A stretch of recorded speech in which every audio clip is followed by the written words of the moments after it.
I'm Gareth from OpenSongApp, and I'm going to take you through how to set up the BeatBuddy from Singular Sound to run with OpenSongApp during a live performance. Okay, so first thing we're going to do to help us control the BeatBuddy with OpenSongApp is we're going to connect up the two devices just to synchronise. Now, along with most songbook apps, you can program them to send MIDI commands straight from the device onto your pedal, but obviously you have to manually program in that code. It can take a bit of time, and one of the big problems you have is if you then rearrange your folders on your BeatBuddy or your songs, if you add new songs on there, then the MIDI code suddenly stops behaving as it should. So we're going to connect up the two devices first of all with a USB connection. Now, quite often with your Android device you'll get a cable, but like this one it's an OTG cable, on the go cable, and it connects your USB connection at the back of your device to a standard USB connection that you can then go to your BeatBuddy cable. Now, I'm not going to use this one because it's actually a slightly older device cable, so I've just got a little USB dongle here that does the same thing, and I'm going to plug into the back of my BeatBuddy and make the connection. So you'll see the BeatBuddy now knows there's a USB device connected. Now, on my Android device, it's detected I've plugged something in. It's asking if I want to use a file manager, which I don't, because we're going to deal with this in OpenSong instead. So in the app now, what we're going to do is we're going to open up our settings, and we're going to go to utilities, and we're going to pick on the BeatBuddy page. Now, this page is where you're going to control most of your BeatBuddy overall settings, so we can edit song commands if you want to manually program in commands. I would say that's probably your least useful option.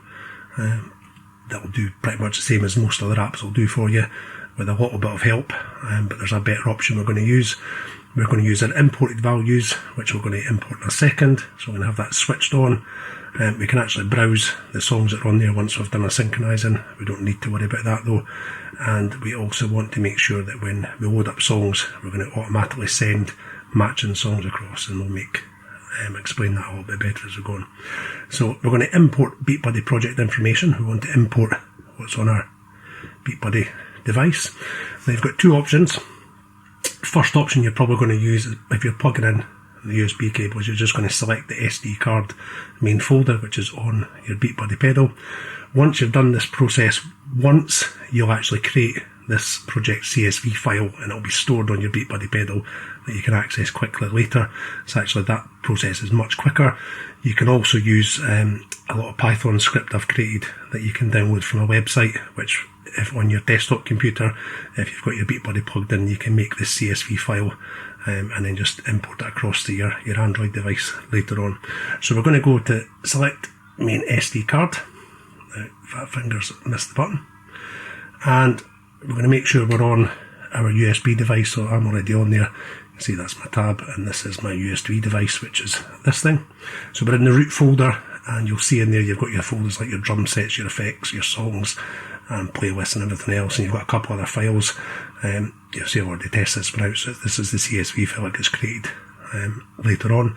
We're going to use this folder, basically give OpenSongApp permission to view this, and say yes. And then it's going to go through the process of reading your BeatBuddy USB card. It's going to extract out of there the names of your songs, the names of your folders, and the names of all your drum sets. Now, this does take a couple of minutes, particularly if, like me, you've got an old USB 1 cable here and a reasonably slow SD card. This can be a bit quicker. The good news is you only really have to do this once, or if you're updating songs on your pedal, you'll need to do that again to get the best use of everything.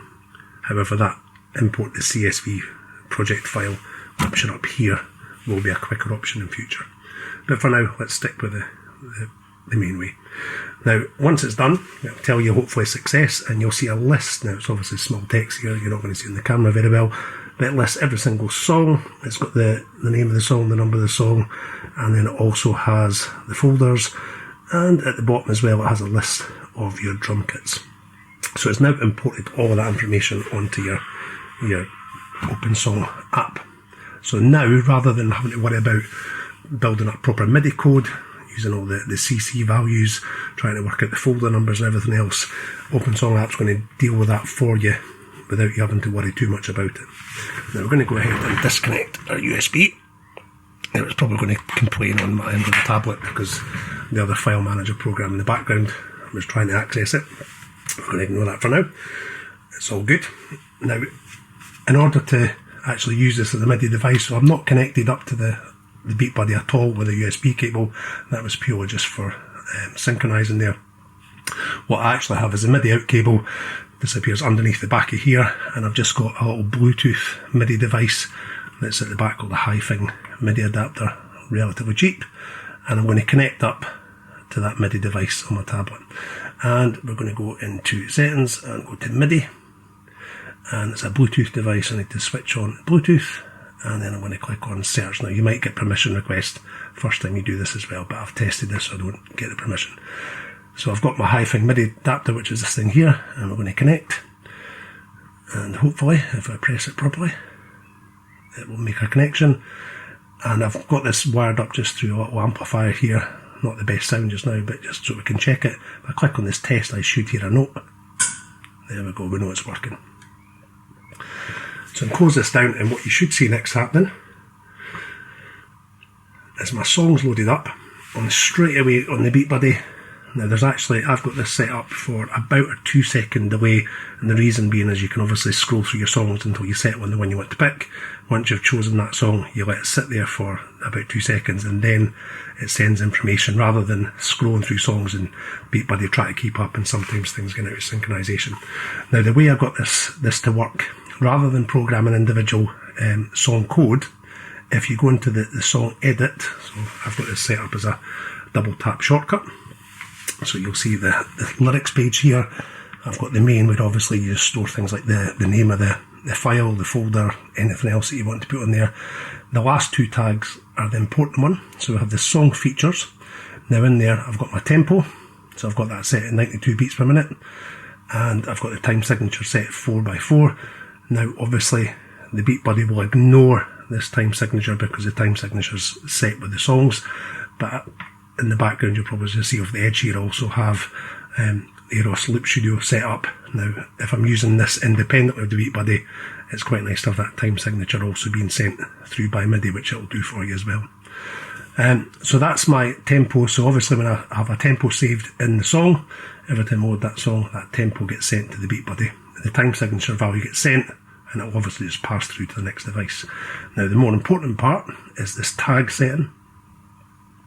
And at the tags you have 2 extra little BeatBuddy values here for you. Now you'll see here I've got imported values is switched on. If I switch this off, it will use the built-in default sound sets that come with the BeatBuddy. So it'll just obviously be your first folder, will be the standard first folder.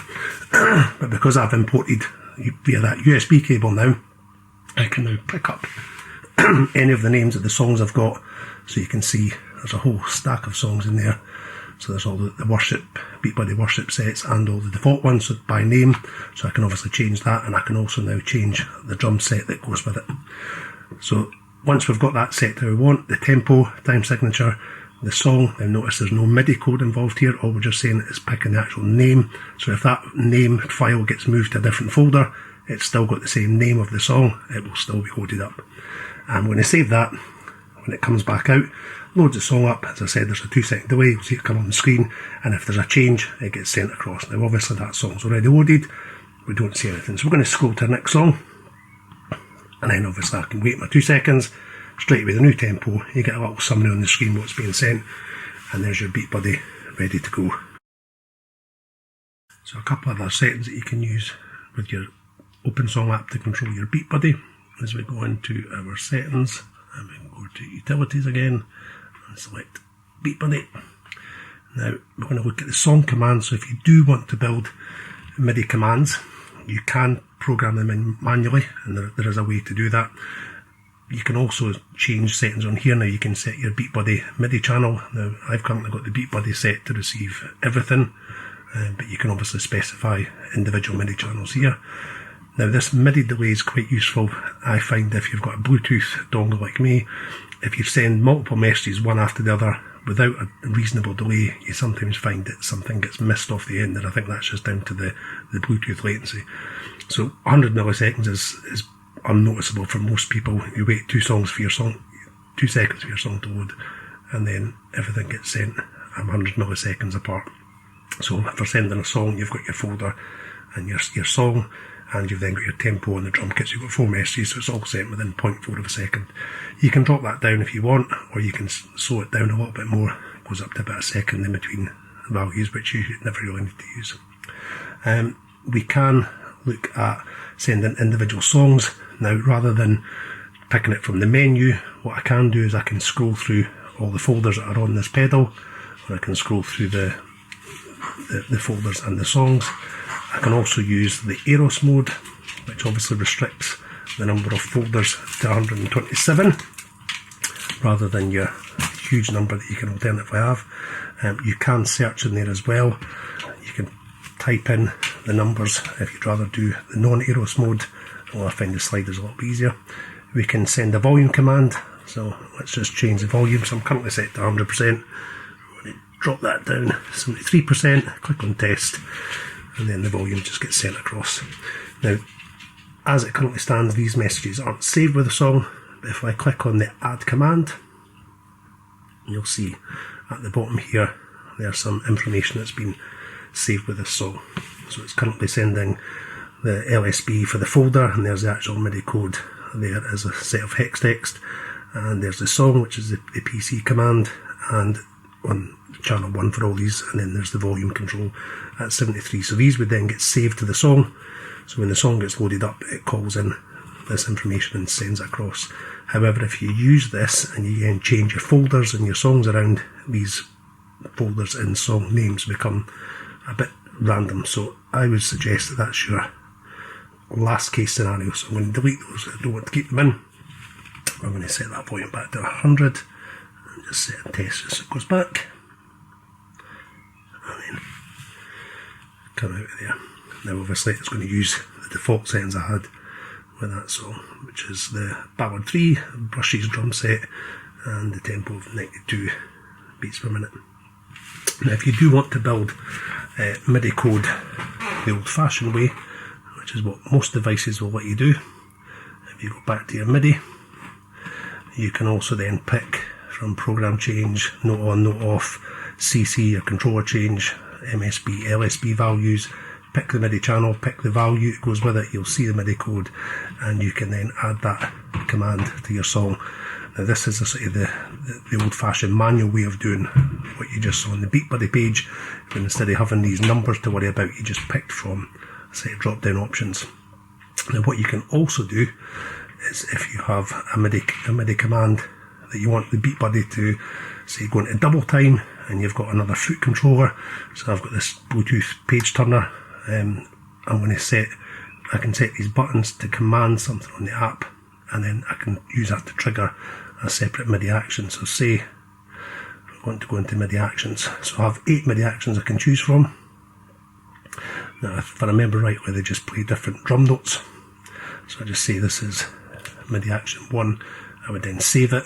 You can obviously have multiple actions, you just add new MIDI code at the bottom, you can just type it in, so you can have one command that will do several things. So I think these were set up to basic drum sounds, so I'm not going to save anything, so I've not changed anything just now. So I know that MIDI command 1, if I come out of this, I can then go into my page settings. Now you can do this on your foot pedal, but I've not actually got the foot pedal connected up, so rather than doing that, we're just going to do this as a page button. So I'm going to go to controls, and I'm going to set up my page buttons, and we're just going to use, let's switch these other ones off so we don't confuse what we're seeing on the screen. We'll just have the one page button visible just now, and we're going to set that page button to be MIDI action 1. Now you'll see in there there's also specific BeatBuddy 1 set up. So you have start, stop, pause, accent, fill, your 3 main transitions. If 3 is not enough, you can just use next and previous. You've got the exclusive transition, which it doesn't send across to the Eros, if I remember rightly. You've got the half time, double time, and there's our 8 MIDI actions. So we're going to use MIDI action 1, which I've got set. So I'll come out of that. And on my page button, so this could be a page button, or it could be a foot controller that you've just assigned to the same action. So when I hit that, it's now sending MIDI command to the BeatBuddy, and you've got a bass drum. And if you have that to your pedals, you can do different accents to be whatever you want. You can have your bass drum and snare, bass drum and hi-hat, or crash cymbal to play at the same time.